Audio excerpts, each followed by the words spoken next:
யாழ்குட்டி ரொம்ப அழகாக இருக்கார்ல. இவர் வந்து எங்கே இருக்காருன்னா லைட் ஹவுஸ் ரயில்வே ஸ்டேஷனில் அங்கே இருக்கார்.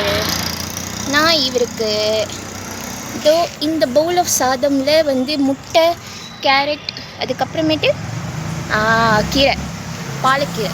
அவர் கரெக்டாக குழந்தை சொல்லிட்டுருக்காரு. யாழ்குட்டி யாழ்குட்டி யாழ்குட்டி, கருப்பு கலர் யாழ்குட்டி, செல்லக்குட்டி, யாழ்குட்டி யாழ்குட்டி, செல்லக்குட்டி.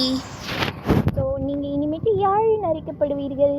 ஓகே, தமிழ் பேர் வச்சாச்சுப்பா. தமிழ் பேர் வச்சாச்சு குழந்தைக்கு. ஆனால் இந்த குழந்தை எவ்வளோ நேரம் நீங்கள் இருப்பேன் தெரியலையே. இங்கேயே இருக்கணும். ஓகேவா? ஓகே ரமேஷ், அப்போ தான் நேயர்கள் எல்லாரும் உன்னை பார்க்க வருவாங்க. புரியுதா? லைட் ஹவுஸ் ரயில்வே ஸ்டேஷனுக்கு மறக்காமல் வாங்கப்பா பார்க்க. ஓகே, பாய்.